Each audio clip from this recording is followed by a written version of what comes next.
All right, so today we're diving into some really interesting research about fruits and diabetes. Oh, yeah. We've got this great article from health.com called Uh-huh. 5 Fruits That Are Good for Diabetes, and it was updated in February of this year. Wow. Yeah. Yeah. So it's got some really good up-to-date information, and I'm really excited to kind of unpack this with you. Yeah, I think it's a good article to look at, especially because, over the years, there's been this misconception that people with diabetes should completely avoid fruit because of the sugar content. Yeah, I totally used to think that too, like fruit was just off limits, but Right. it turns out research is showing us a very different story. Exactly. And newer studies suggest that enjoying fruit can actually be a part of a healthy diabetes management plan. Wow, And it might even help improve blood sugar control. that's amazing. So I think it's time we bust that myth wide open Yeah, and we explore these 5 fabulous fruits that the article highlights. I am on board with that. I- Let's start with berries. Okay. So blueberries, raspberries, strawberries. Yeah. They're tiny, but they're mighty, right? Absolutely. They are nutritional powerhouses, They are. packed with fiber, vitamins, minerals, antioxidants, and even have anti-inflammatory properties. Okay, so break that down for me. How does all of that connect to managing diabetes? Well, there's a lot of research linking berry consumption to better glycemic control. Okay, For instance, a 2020 review found that eating berries could potentially reduce those post-meal insulin and blood sugar spikes okay. because the fiber in berries slows down the absorption of sugar into your bloodstream. So it's not just about avoiding sugar. It's about how that sugar is processed in your body. It's not just the fiber berries are also abundant in antioxidants and anti-inflammatory compounds like flavonoids. Mm-hmm. And these have shown potential in promoting healthy blood sugar and insulin levels due to their anti-diabetic properties. Okay. One study even found that blueberry and cranberry consumption significantly reduced both fasting blood sugar Wow. and HbA1c. That's a measure of your average blood sugar level over time in people with diabetes. So berries are a win. Yes. What about avocados? Okay. I've heard those are good too, Yeah. but they seem so different from other fruits. Avocados are unique because they're low in carbohydrates and high in healthy fats, especially monounsaturated fats. Okay. And these fats have actually been linked to benefits for people with diabetes. So not all fats are bad. Not at all. Okay. Healthy fats are important, especially for people with diabetes. Got it. There was a 2016 review of 24 studies that found that diets high in monounsaturated fats like those found in avocados were associated with better glycemic control in people with type 2 diabetes Interesting. compared to diets high in carbs or polyunsaturated fats. Okay. Plus, avocados are also a good source of fiber, which further helps with those blood sugar spikes. This is really changing the way I think about fats. Good. All right, so next on the list, we've got citrus fruits. Okay. I love a good orange or grapefruit, but are they really okay for people with diabetes? Citrus fruits are great because of their low glycemic index, or GI. Oh. This means they have a slower impact on blood sugar levels Gotcha. compared to fruits with a high GI. So the lower the GI, the better. Yes, that's the general idea. Okay. Oranges, for example, have a GI of 43, which is considered low. Mm-hmm. And research even suggests that regularly consuming low GI fruits could help people with diabetes lower their HbA1c blood pressure and even reduce their risk of heart disease. Wow, that's great news. And like berries, citrus fruits are full of antioxidant plant compounds that can be beneficial. So we've covered berries, avocados, citrus fruits. What about a classic like apples? Apples are another excellent low GI fruit, and they're a particularly good source of fiber, specifically soluble fiber, Right. which is known to help slow down sugar absorption into the bloodstream. I always thought that fiber was more for digestion, but It is. plays a key role in blood sugar too. Yes, it does. Wow. A medium-sized apple has around 5 grams of fiber, Okay. which is a good chunk of your daily needs. And there are studies showing that eating apples can benefit those struggling with blood sugar control. Interesting. For instance, there was a 2022 study where participants with impaired glucose tolerance ate an apple before a meal of rice. Okay.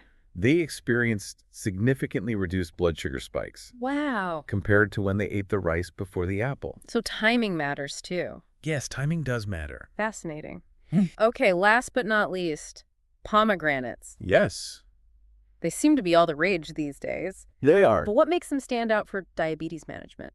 Pomegranates are associated with a whole range of health benefits. They can potentially lower blood pressure and blood sugar levels, And they can even help improve insulin resistance. Okay. They are packed with bioactive compounds that can help reduce inflammation and protect against cellular damage. So there's always so much talk about antioxidants, but what do they actually do in the body?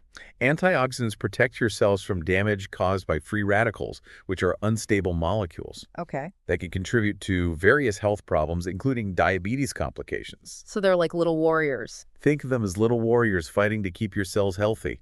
Okay, I like that. Eating pomegranates is like sending in reinforcements. Awesome. And there's good research backing up the benefits of pomegranates specifically for type 2 diabetes. A 2019 study found that drinking pomegranate juice daily for 6 weeks led to significant blood pressure reductions in Wow. people with type 2 diabetes. That's really promising, especially considering, people with type 2 diabetes are at a higher risk for high blood pressure. Exactly. And don't forget about the pomegranate seeds, or arils as they're called. They're a fantastic source of fiber, which, as we've discussed, can be incredibly beneficial for regulating blood sugar levels. So we've got a pretty awesome lineup of fruits that can be enjoyed as part of a diabetes-friendly diet, We do. but I'm guessing there are also some fruit products we should be wary of. You're absolutely right. Not all fruit is created equal, and some forms can actually do more harm than good, especially when it comes to blood sugar control. Okay, so let's dive into those fruit faux pas. Okay. What should people be avoiding? One of the biggest culprits is sugar-coated dried fruit. While unsweetened dried fruit can be a healthy snack in moderation, the sweetened varieties are often loaded with added sugar. For example, did you know that sweetened dried pineapple can contain nearly 12 teaspoons of added sugar per serving? Whoa, that's a lot. It's a sugar overload. I Yeah. know. I had no idea.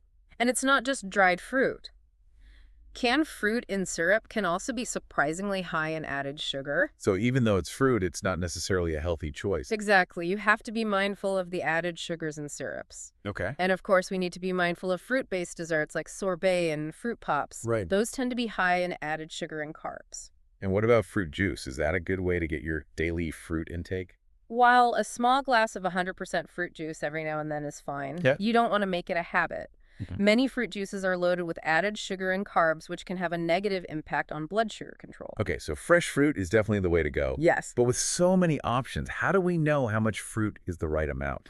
That's where the dietary guidelines for Americans can be helpful.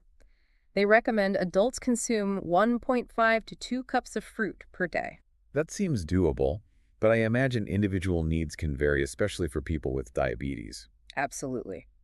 It's always best to consult with a healthcare provider or a registered dietitian to determine an individualized eating plan, especially for those with diabetes. Okay. They can provide personalized guidance on the optimal amount and types of fruit that best suit your specific needs. So finding that perfect fruit balance is key. Finding that balance is key, and it really highlights why this article stresses fresh fruit. That's a good point.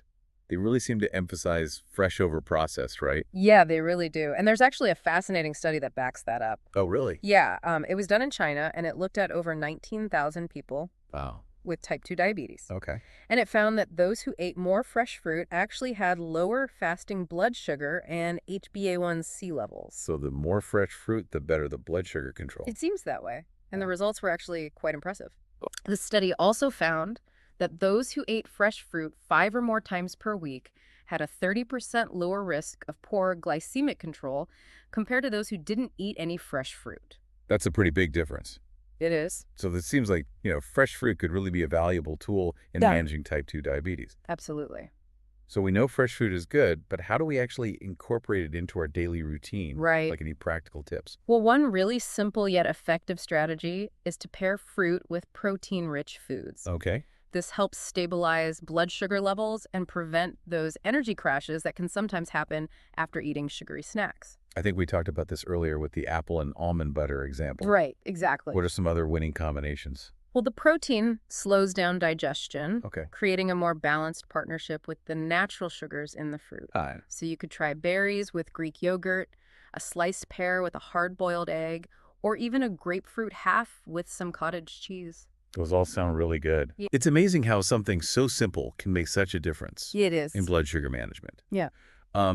This article briefly mentions the glycemic index, or GI. Yes. Can you explain a little more about that and how it relates to choosing fruits? Of course. So the glycemic index measures how quickly a food can raise your blood sugar level. Okay. So a low GI food, will cause a slower, more gradual rise in blood sugar Hmm. compared to a high GI food. So the lower the GI, the better for managing blood sugar.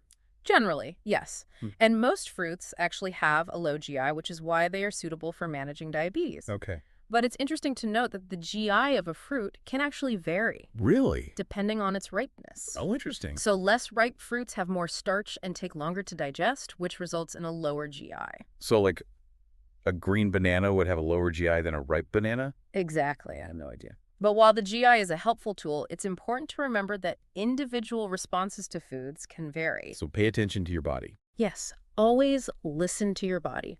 If you find certain fruits cause your blood sugar to spike, it might be helpful to monitor your intake or opt for lower sugar options like berries or avocados. Okay. And if you have any concerns, it's always a good idea to consult with a healthcare provider or registered dietitian for personalized guidance. So finding what works best for you and your individual needs. Precisely. Yeah. And remember, managing diabetes is a journey, not a destination. This has been such an eye-opening conversation. Yeah. I feel much more confident about incorporating fruits into a diabetes-friendly diet. Good. I'm glad to hear that.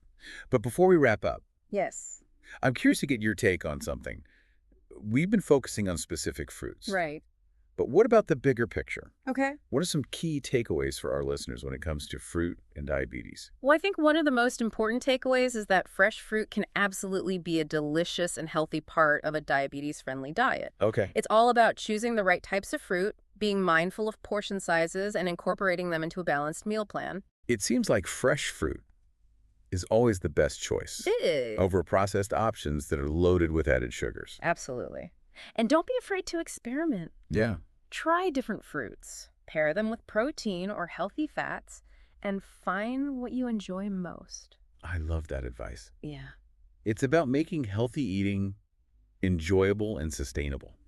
It really is. And that brings me to something I've been thinking about. Oh, yeah. We've covered the science and the practical tips, Right. but what about the creative side of things? What do you mean? Like, some people think healthy eating has to be boring. Yeah. I'm wondering, how can we make enjoying fruit more fun? Right. Especially for people who might be new to incorporating it regularly. Well, I think it starts with thinking beyond just eating fruit on its own. Okay, like what? Well, some people love starting their day with a smoothie Yeah. or a yogurt parfait with fruit. Mm-hmm. Others prefer a piece of fruit as a midday snack or a Or light dessert after dinner. those are classics. Right. But what about getting more adventurous? I've seen recipes for like mango salsa Yes. or grilled pineapple with chicken. Exactly. Don't be afraid to get creative and think beyond the fruit bowl. Yeah. Adding fruit to savory dishes can bring a surprising burst of flavor and sweetness. I'm feeling inspired to experiment in the kitchen. Good. So as we wrap up this deep dive, Okay. what's the one thing you hope our listeners take away from our conversation? I hope they realize that incorporating fruit into their diet, whether they have diabetes or not, doesn't have to be complicated or restrictive. There are so many delicious and convenient ways to enjoy fruit every day. Well said. And if they're looking for guidance on how to make fruit a more regular part of their routine, they can always reach out to a healthcare provider or a registered dietitian. Absolutely. Those professionals can provide personalized advice and support. This has been such a fantastic deep dive. I feel like I've learned so much, and I hope our listeners have too. It's amazing how something as simple as fruit can play such an important role in our health and well-being. It really is. And remember, the journey to better health is an ongoing process. Keep learning, keep experimenting, and most importantly, keep enjoying the delicious world of fruit. Couldn't have said it better myself. Oh. Thanks for joining us on this exploration of fruits and diabetes. Until next time, stay curious and keep diving deep.